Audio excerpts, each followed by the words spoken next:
Undertaker has thoughts on the WrestleMania streak ending. WWE settles a fan lawsuit. Tempest review of AEW Dynamite. Why am I so loud? Because I'm back. Sa'i Nyangi, and this is WrestleTalk News on Saturday. Yeah! Support WrestleTalk! Get exclusive bonus videos over at patreon.com/WrestleTalk. Undertaker shoots on Brock Lesnar's ending streak. It's mad to think that we are close to 11 years removed from WrestleMania 30. 11 years since the Yes Movement. 11 years since the Shield beat up the New Age Outlaws. Yes, that exactly did happen. 11 years since John Cena incorrectly beat Bray Wyatt. And it's been 11 years since the end of The Undertaker's WrestleMania streak. Taker lost the streak to Brock Lesnar, but in a new interview with Busted Open Radio, he has said that he didn't agree with the decision. I don't feel like Brock needed it, right? All the internet geniuses were like, well, you know he lost this, and he didn't do this, and he didn't do that. He needed a win. Brock was an attraction all to himself by this time. Would it have helped Bray? Obviously it would have helped Bray. Would it have skyrocketed Roman? Probably, but it had to get that juice. Taker even adds that Brock winning wasn't the original plan, or at least he wasn't told it was the original plan. He said, it wasn't my call. I questioned it. The thing that was the most disturbing for me was that when I got to the building that day, I was going over. I didn't like the way it panned out. Do you think, guys, it was the right call for Brock to end the Undertaker streak, or should it have been saved for someone else? Let me know in the comments below. WWE have been embroiled in a lot of legal battles over the last couple of years, including the SEC investigating Vince McMahon, which has been since settled. And Brock Lesnar was recently officially named in a Janelle Grant lawsuit against Vince McMahon, John Laurinaitis, and WWE, which has accusations of sex trafficking and assault. But there's been a lawsuit between WWE and a fan who attended a SmackDown taping in 2022 and claims he suffered from hearing loss due to the loud pyrotechnics. The lawsuit was filed in 2024, and according to a new report from PW Insider, the judge was making a decision on whether this needed to move to arbitration. However, the judge is now noting there is no need to rule on this due to the potential settlement. And just before we head into Tempest's AEW Dynamite review, there's been some clarification on the status of AEW Grand Slam in Australia. The show was originally announced for the Suncorp Stadium, but then moved to the Brisbane Entertainment Centre, reportedly due to poor ticket sales. There was confusion amongst fans as whether or not this Grand Slam was a pay-per-view, even though Grand Slam has traditionally been a TV special. It has since been confirmed that it will in fact be a TV special, which has promoted some backlash from fans who've brought tickets, including this Reddit post claiming that they feel they got scammed. Tony Khan recently told TV Insider having this be a TV event has always been the plan. That's something that the network wanted. It's something the network brought to us recently as an opportunity to follow NBA All-Star Saturday, or Sat-E-Day, ha ha ha ha. We saw it as a huge opportunity, as with anything Khan says, there was a lot of doubt. However, Sean Rossap of Fightful Select writes, there were a lot of people doubting him in the replies to Tony Khan claiming that Grand Slam Australia's show was always supposed to be just a TV event. But that's what we heard since it was announced. Now, ladies and gentlemen, next up, this gentleman not only wears a mask, he likes to hurt people with his opinion. Ladies and gentlemen, he's my love. He is Tempest B Canada. We hurt people. We hurt people. We hurt people. We hurt people. And the camera goes. We missed. Black. Ooh, it was a good one. My hand. We got it the second time. My hand is on fire. I am Tempest, and it is Saturday once again, baby. Woo! This is my review of AEW Dynamite in about 5 minutes. So Dynamite from Hotlanta once again opened hot indeed as Jay White's opening interview turned into a good old-fashioned melee. Jay was backed up by Rated FTR, and they all fought with the Death Riders around ringside like an Anarchy in the Arena match minus the music. We're on a budget after all. Pac got hit with the Shatter Machine, Yuta got hit with the Blade Runner, and finally Mox was hit by a spear from Big Cope. And you know how I know that this was indeed Hotlanta? They had these people chanting, Cope, Cope, Cope, Cope.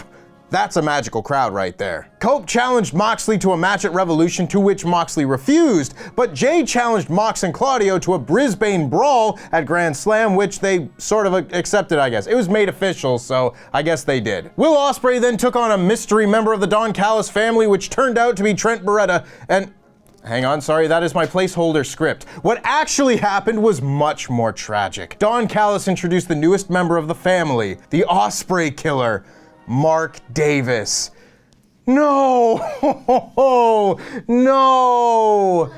No, it's definitely the best thing for Mark Davis as a character, but no!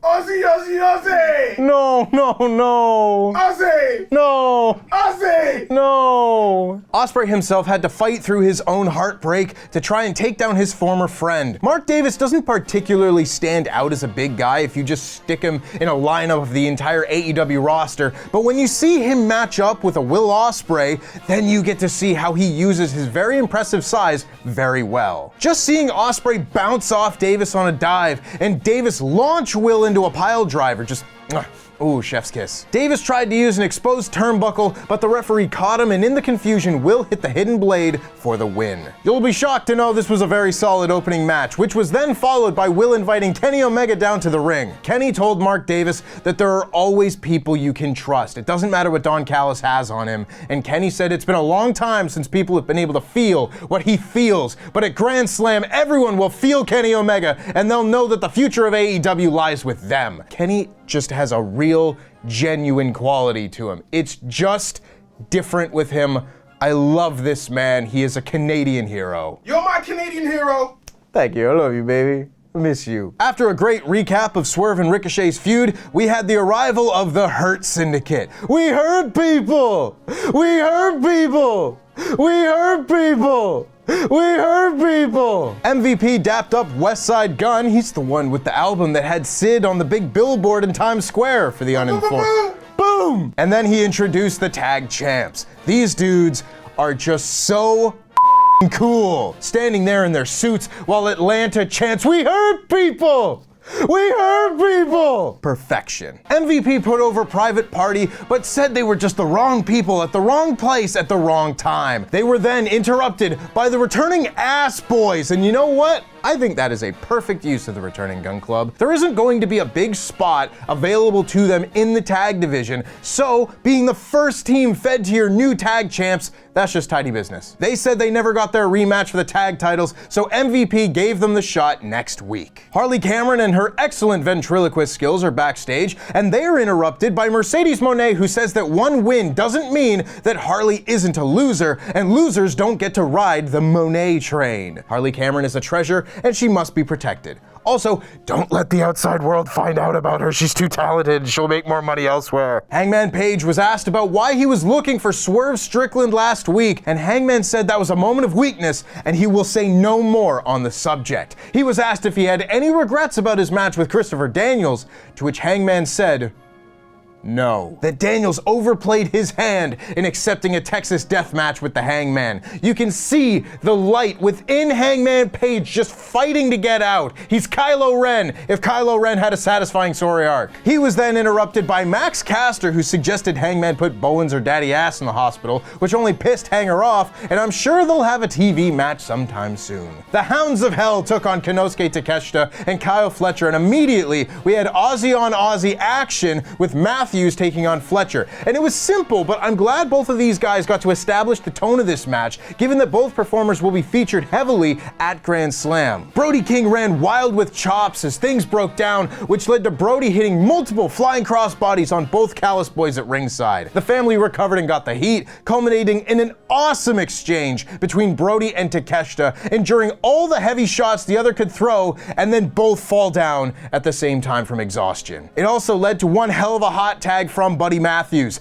Buddy seemed to have the match won when Okada's music played, and this shifted momentum again, eventually allowing Fletcher to hit Brody with the Brainbuster for the win. This was a really good tag match, and they are giving a lot to the Hounds of Hell, even in defeat. If I had my way, they would either be the first big pay-per-view title defense of the Hurt Syndicate, or the ones to take the titles off them at the end of the year. Hook and Samoa Joe went looking for Christian Cage, instead finding Nick Wayne and Kip Sabian beat out of them and left Christian to peek in on the beating that was meant for him. This was funny stuff. That Christian, you know, he really makes his face do a lot of really good emoting. It's really weird that Vince McMahon hated it so much. MJF was out next to run down Jeff Jarrett, but Max Caster ran through the ring to escape the real interruption, Hangman Page, who came face to face with MJF for a tense stare down. MJF was then really interrupted by Dustin Rhodes, who cut one hell of a promo telling Max to keep Owen Hart's name out of his mouth. He told Max to stay out of the dark places of bringing up people's wives and past issues with drugs and alcohol because he was that guy.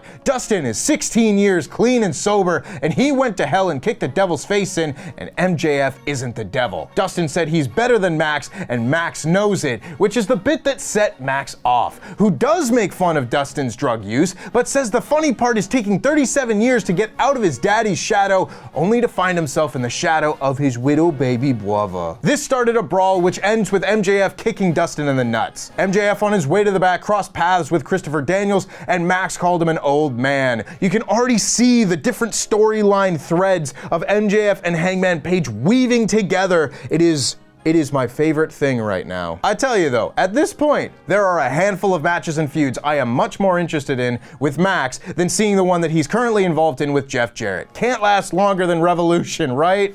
Right! Right!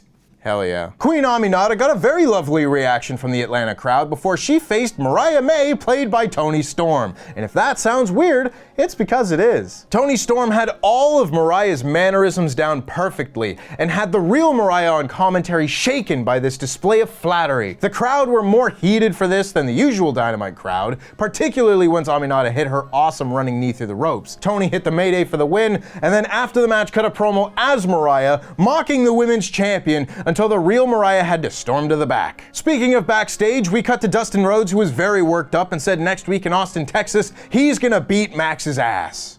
Yeah! Yeah! Don't have to wait long to see that one. After a video recap of Big Bill and Powerhouse Hobbs' feud, we had a live New York Minute. Unfortunately, Bandito has been pulled into the Jericho Vortex. Fortunately, he'll face Brian Keith on Collision, which sounds like a fun match. Jericho started to call out Hobbs when he interrupted and another brawl broke out. The Outrunners evened the odds, but the money was all in Hobbs and Big Bill, who each grabbed a security guy and murdered them in cold blood with choke slams on the floor. These were two of the gnarliest choke slams I've ever seen in my entire life. I would not want to be one of those security guys. I hope they got paid well. They all got kicked out of the building, and then it was time for our main event. Swerve Strickland was out first, but was hit from behind with a chair by Ricochet. Ricochet got a flash pin after a fantastic knee and a vertigo, but only got a near fall. Both men battled atop the barricade, and just as Ricochet went for a Hurricane Rana, Swerve held on and powerbombed him lengthways on the barricade in one of the most sickening bumps I have seen this year. Protect your backs, boys! You've only got one! They can't replace it. Ricochet's gonna be the first person to ever get a whole back transplant.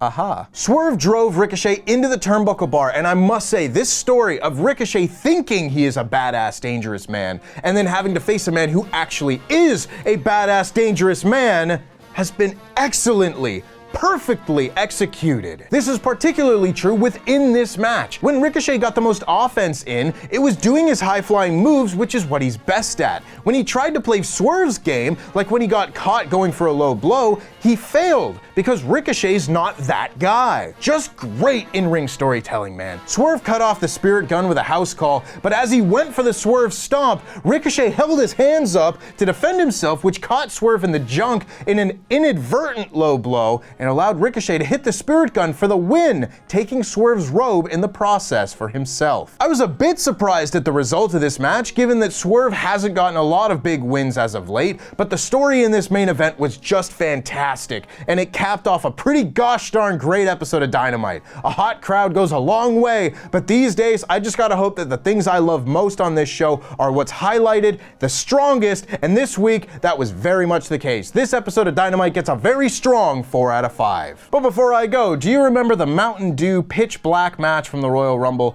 We sure did, and we watched it again for your viewing pleasure for Worst Match Ever. You can check out the YouTube version, or you can check out our Patreon at patreon.com/WrestleTalk to see the watch-along version where you can watch the match on screen with us. Either way, check it out. It's a good episode.